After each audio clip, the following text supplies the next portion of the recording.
Good morning student. Vidya Bharati public senior secondary school Etawah Bhopal की online क्लासों में आपका वेलकम है। ऑनलाइन क्लासों में आपके लिए 10th क्लास का जो गणित विषय है उसमें चैप्टर जो कोऑर्डिनेट ज्योमेट्री है, निर्देशांक ज्यामिति, वो आपको पढ़ा रहे थे। कल उसके अंदर आपको विभाजन सूत्र के बारे में बताया था कि दो बिंदुओं को किसी बिंदु के द्वारा विभाजित कर दिया जाए तो वो बिंदु कैसे ज्ञात किया जाए। उसमें अगर अनुपात दिया हुआ हो तो हम उस विभाजित करने वाले बिंदु का निर्देशांक कैसे ज्ञात करें, और साथ साथ दो बिंदुओं के बीच की दूरी ज्ञात करना आपको सिखाया था। आज आपके लिए निर्देशांक ज्यामिति के अंदर कोऑर्डिनेट जो ज्योमेट्री है उसके अंदर आपको किसी त्रिभुजाकार आकृति का क्षेत्रफल कैसे ज्ञात किया जाता है ये ज्ञात करना आपको सिखाते हैं। तो मैं एक क्वेश्चन ले लेता हूँ त्रिभुज के 3 शीर्षों के निर्देशांक वाला, और फिर हम उसके शीर्षों के निर्देशांकों की सहायता से उसका क्षेत्रफल ज्ञात करेंगे। तो क्वेश्चन यहाँ पर मैं लिख देता हूँ। क्वेश्चन है उस त्रिभुज का क्षेत्रफल ज्ञात कीजिए। उस त्रिभुज का जो एरिया है, क्षेत्रफल है, वो ज्ञात कीजिए, क्षेत्रफल ज्ञात कीजिए जिसके शीर्ष, उस त्रिभुज का क्षेत्रफल ज्ञात करना है जिसके 3 शीर्ष दिए हुए हमें।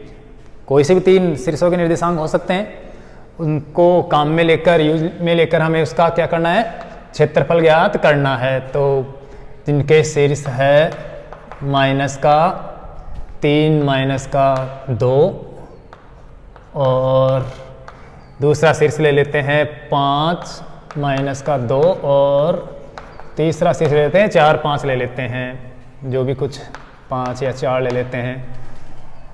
है ये 3 शीर्ष है, -3 -2, 5 -2 और 5 4 है। इन तीनों शीर्षों को इस्तेमाल करके यूज में लेकर हमें क्या करना है, इस त्रिभुज का क्षेत्रफल ज्ञात करना है। साथ ही हमें क्या करना है, ये भी बताना है, ये भी सिद्ध करना है कि ये तीनों शीर्ष एक समकोण त्रिभुज के शीर्ष हैं। साथ ही यह भी सिद्ध कीजिए, यह भी सिद्ध कीजिए कि यह समकोण त्रिभुज के शीर्ष हैं। यह समकोण त्रिभुज के शीर्ष हैं। अर्थात तीनों बिंदुओं को अगर ग्राफ पेपर पर निरूपित किया जाए तो एक समकोण के त्रिभुजाकार आकृति का निर्माण होगा। समकोण त्रिभुज के शीर्ष हैं। ये क्वेश्चन आया था BSER 2017 के अंदर, board of secondary education Rajasthan. तो हमें क्या करना है, यहाँ पर त्रिभुज का क्षेत्रफल ज्ञात करना है। यदि क्या यह लगा देते हैं, ये भी ज्ञात करो। तो देखो यहाँ पर इस त्रिभुज का क्षेत्रफल ज्ञात करना है। क्षेत्रफल हम यहाँ पर 2 प्रकार से ज्ञात कर सकते हैं। क्यों? क्योंकि यहाँ पर ये बता रखा है कि ये समकोण त्रिभुज है, आपको सिद्ध करना है। इसका मतलब हमें ये पता चल गया कि ये तीनों शीर्ष समकोण त्रिभुज के शीर्ष हैं। तो हम समकोण त्रिभुज अर्थात आधार गुणा ऊंचाई से भी इसका क्षेत्रफल ज्ञात कर सकते हैं। और एक दूसरा निर्देशांक ज्यामिति के अंदर फॉर्मूला है, उस फॉर्मूले की सहायता से भी हम इस त्रिभुज का क्षेत्रफल ज्ञात कर सकते हैं। तो जो राजस्थान माध्यमिक शिक्षा बोर्ड का कोर्स वर्तमान में चल रहा है उसके अंदर त्रिभुज का क्षेत्रफल ज्ञात करने का जो निर्देशांक ज्यामिति वाला फॉर्मूला है, उससे त्रिभुज का क्षेत्रफल ज्ञात करने का चैप्टर नहीं है। अर्थात त्रिभुज का क्षेत्रफल ज्ञात करने का आपके कोर्स में पॉइंट नहीं है। ये 2017 या 2017 से पहले वाले जो बोर्ड की एग्जाम थी उनके अंदर आपके त्रिभुज का क्षेत्रफल ज्ञात करने का ये पॉइंट था सिलेबस के अंदर। 2012 से लेकर 2017 तक जो कोर्स चला था NCERT का, उसके अंदर त्रिभुज का क्षेत्रफल ज्ञात करना भी था। लेकिन उसके बाद 2018 से कोर्स चेंज हुआ तो उसके अंदर त्रिभुज का क्षेत्रफल ज्ञात करने का कोई क्वेश्चन नहीं है प्रश्नावली के अंदर। लेकिन फिर भी यहाँ पर त्रिभुज का क्षेत्र और बहुत सारी प्रश्नावली के अंदर ज्ञात करने के चैप्टर हैं। तो हम यहाँ पर आपको दोनों ही तरीकों से इस त्रिभुज का क्षेत्रफल ज्ञात करके बता देते हैं। हो सकता है एग्जाम के अंदर आ जाए। और फिर भी अगर किसी रेखाखंड को हम ये साबित करना चाहें कि वो सररेखीय है 3 शीर्ष निर्देशांक देकर, तो उसके लिए हम त्रिभुज के क्षेत्रफल का इस्तेमाल कर सकते हैं, वो काम में आ सकता है। तो मैं आपको त्रिभुज का क्षेत्रफल ज्ञात करने का फॉर्मूला बता देता हूँ। सबसे पहले देखिए हम त्रिभुज का चित्र बना लेते हैं, क्योंकि ये त्रिभुज दे रखा है तो त्रिभुज के आकर तो बनाएंगे। समकोण त्रिभुज है, कौन सा कोण समकोण होगा ये तो हम पहले कह नहीं सकते, ये तो भुजाओं का माप ज्ञात करने के बाद में पता लगेगा, इसलिए हम सिर्फ सामान्य सा त्रिभुज का चित्र बना लेते हैं। और इसका नाम इसके अंदर कुछ भी नहीं दे रखा है तो हम कुछ भी नाम दे देते हैं, जैसे ये एन है, ये की है, के है और ये पी है। ये 3 नाम दे दिए, जो भी एक्स वाई जेड आपको अच्छे लगे वो नाम यहाँ पर दे दो। साथ ही साथ इसके स्त्रीसों के जो निर्देशांक है वो लिख दो। एन का निर्देशांक है -3 -2।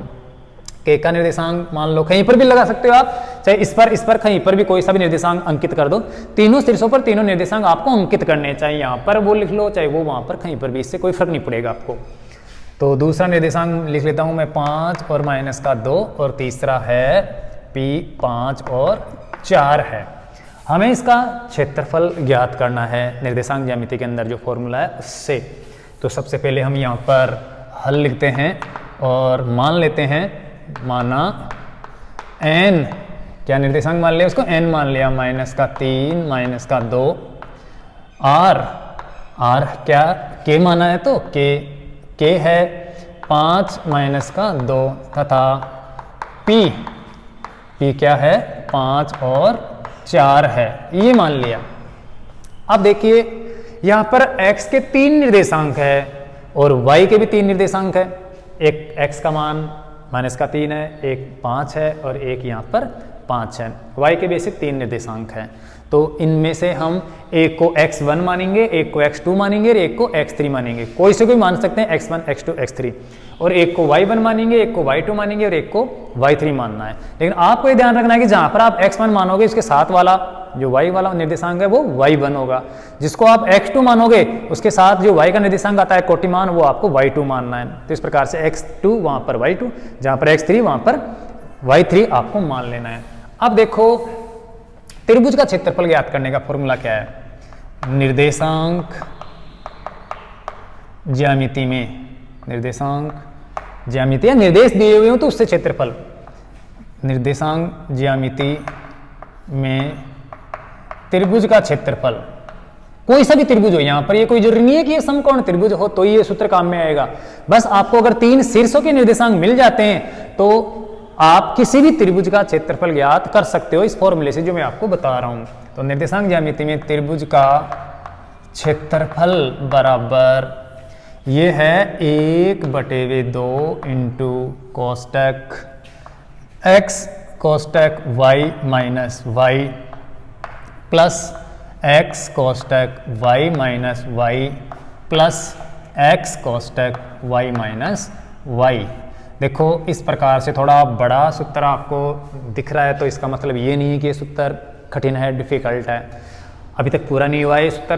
देखो हमें इस फॉर्मूले का इस्तेमाल करना है, तो इसमें है क्या, सिर्फ x और y, अर्थात x और y का मतलब x और y के निर्देशांक लिखने हैं हमें, लेकिन कहाँ पर कौन सा निर्देशांक हमें लिखना है ये समझना जरूरी है। जैसे यहाँ पर भी x का निर्देशांक, यहाँ पर भी y है, तो x का ये जो पहला मान है, दूसरा मान है, तीसरा मान है, ये हम कहाँ पर लिखें, कहाँ पर तो x1 लिखें, कहाँ पर x2 लिखें, कहाँ पर x3, ऐसे ही y1 y2 y3 कहाँ लिखें, वो x1 x2 x3 y1 y2 y3 है, किसी को भी हम मान सकते हैं।